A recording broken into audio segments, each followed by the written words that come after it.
Hello everyone, in this video I'm going to give you a full breakdown of ARKNIGHTS Endfield Gacha system, so you know exactly how to plan your pulls. Let's start from the character banner. If you're just starting out, the first banner you'll interact with is the beginner banner, New Horizons. This banner guarantees a 6-star operator within 40 pulls, which is extremely generous for new players. And on top of that, once you finish it, you'll also get a selectable 6-star weapon, giving you a strong foundation right at the start. After that comes the basic banner, which is always available. It has an 80 pull guarantee for a 6-star, and if you stick around long enough, you can select a 6-star operator within 300 pulls. It's slow, but very consistent, making it a safe, long-term option. Now, before we move on, let's talk about rerolling. While I don't personally recommend rerolling in Endfield, if you're still considering it, here's a quick tier perspective for standard operators. At top of the list is ARKNIGHTS and Lastrite. Both of these operators represent the best choices for either physical team, and in the case of ARKNIGHTS, or an arts team in case of Lastrite. If you do not plan on pulling for Lavatine or Yvonne in 1.0, Lastrite is a solid pick, if you prefer art-based gameplay. However, if you do plan to pull either of them, Lastrite's value shoots down a bit. Firstly, let's cover ARKNIGHTS. He is the best SP generator for physical teams. As a vanguard, his kit revolves around being an SP battery. On top of SP regen, he applies Breach, a physical susceptibility debuff for increased damage. This enables physical teams to apply important damage boosts early into a fight without consuming a lot of SP. If you want your physical team to feel more fluid and explosive, ARKNIGHTS is your best possible start. Next up is Lastrite. She is a top-tiered main DPS for ice teams. As a striker, Lastrite is built around stacking cryo and releasing massive amounts of burst damage by consuming up to 4 of these cryo stacks with her combo skill. Her gameplay is very simple and burst heavy, with a battle skill that increases her damage of her final strike and also makes her final strike add a stack of cryo. This makes her rotations extremely comfortable, as she consumes less SP, allowing you room to provide buffs and her burst damage with other teammates' skills. And then there's Li Feng. He is a strong physical damage dealer with a crowd control in his kit with a knockdown effect. He is a premium addition to the physical team and competes with other characters in a way ARKNIGHTS does not, making him lower on the list. That said, do not discount Li Feng though. He is a primary and powerful source of vulnerability stacks, physical susceptibility, and the link effect, which buffs the next battle skill or ultimate considerably.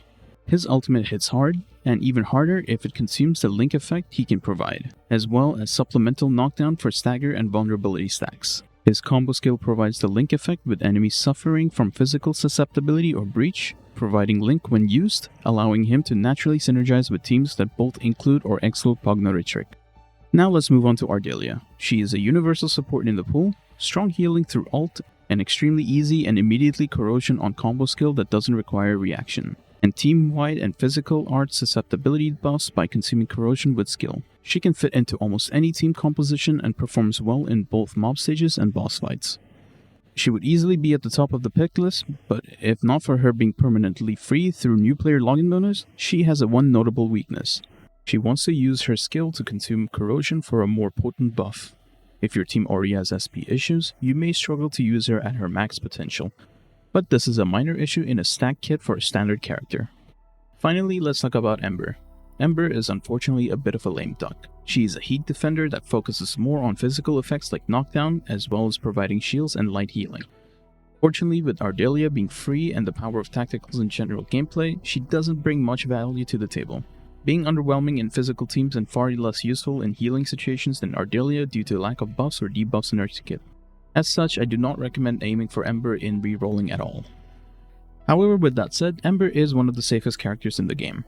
Her shield effect is very potent, and knockdown helps break stagger bars. If you manage to struggle with SP, dodge, etc., she is still a very serviceable pick for less confident players, providing a lot of safety. In short, ARKNIGHTS to Lastrite, to Li Feng, to Ember, to Ardelia. Just remember, rerolling is optional. With how generous Endfield is at launch, you can get a strong start without ever resetting your account. The banners the most players will care about though is the featured banner. Here, you're guaranteed a 6-star within 80 pulls, but it's still a 50-50 chance whether you get the featured operator. If you lose that 50-50, Hard Pity at 120 pulls guarantees the featured character. While this Hard Pity doesn't carry over, featured operators remain in the pool for 2 additional banners, which helps to reduce the pressure to pull immediately. Now here's an important tip specifically for free-to-play and cost-conscious players. Because of how the pity system is structured, single pulls are way safer than 10 pulls.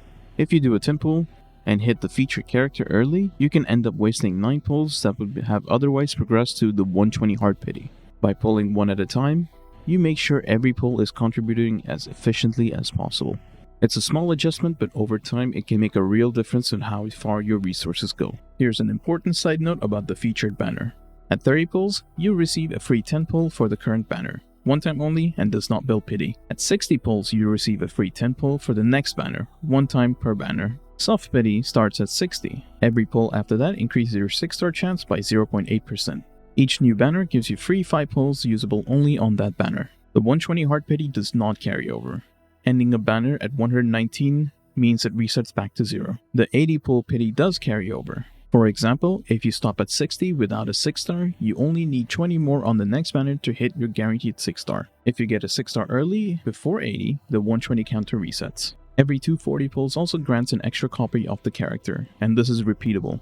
These dupes are small upgrades to quality of life, but not mandatory power spikes. Here's the 50-50 breakdown. When you hit a 6-star on the featured banner at 80 pity, 50% chance to get the current featured character. There will be around a 7% chance of getting from 2 previous limited characters, which will also be divided, so in total, around 14% chance in total, and around 35% of getting the standard pool characters. And that's everything you need to know about the character gacha. Weapon gacha works a little differently, and this is where players need to be especially careful. The weapon gacha uses arsenal tickets, which you mainly earn by pulling for characters through weekly missions and modes. You earn arsenal tickets by pulling for characters, which are as follows. 6-star operator, 2,000 tickets. 5-star operator, 200 tickets. And 4-star operator, 20 tickets. Every 10 pull on the character banner guarantees at least 1 5-star and 9 4-stars, meaning you will always earn at least 380 tickets per 10 pull. The weapon banner rates are 6-star for 4%, 5-star for 15%, and 4-star for 81%. A weapon 10 pull costs 1,980 tickets, and you cannot do single pulls on them. You can also buy weapons directly from a rotating shop, which is mainly aimed at spenders. Each 10 pull guarantees a 5-star weapon with a chance to obtain either a rate up or a non-rate up option. You're guaranteed a 6-star weapon every 4 pulls. If you miss earlier, a featured weapon is guaranteed by the 8th pull. Weapon banner also has a milestone that gives you rewards. At 100 pulls, you get an arms offering crate, a non-rare weapon. At 180 pulls, you get a rate-up weapon. At 260 pulls, you get a arms offering crate non-rare weapon. And at 340 pulls, you get a rate-up weapon. And some important notes on the weapon banner. Before 40 pulls, your rate-up will be at 75% and your off rate is at 25%. At 80 pulls, it'll be 100% rate-up. Weapon pity does not carry over if you stop at 70 and the banner ends. It resets to 0. Only pull on weapon banners if you have enough tickets to reach your target, and that's the full breakdown of the weapon banner. This is still subject to change before release, but based on playing the beta, players should treat signature weapons as long-term goals, not something to chase immediately. Pull carefully, plan ahead, and don't assume that every character needs their signature weapon to function. Now let's talk about what pity carries over and what does not. Which pity carries over? Character banner at 80 pull pity, 5-star guarantee every 10 pulls, and soft pity. And which pity does not carry over is the character 120 Heart Pity, the weapon 40 pull and 80 pull pity, and all weapon banner progress. And here's my personal advice that I would give. For character banners, save up to 120 pulls if you want a guaranteed limited operator. Use the carryover 80 pity to your advantage if you want to get a targeted operator. Expect to lose 50-50 sometimes. And on weapon banners, only pull if you can reach a guarantee. Treat signature weapons as long-term goals. With all of this said, Endfield's gacha system isn't perfect, and it will take some time to adapt to. However, if pull income remains consistent for players who support the game through monthly and battle passes, it's fair to say the system is reasonably balanced for now.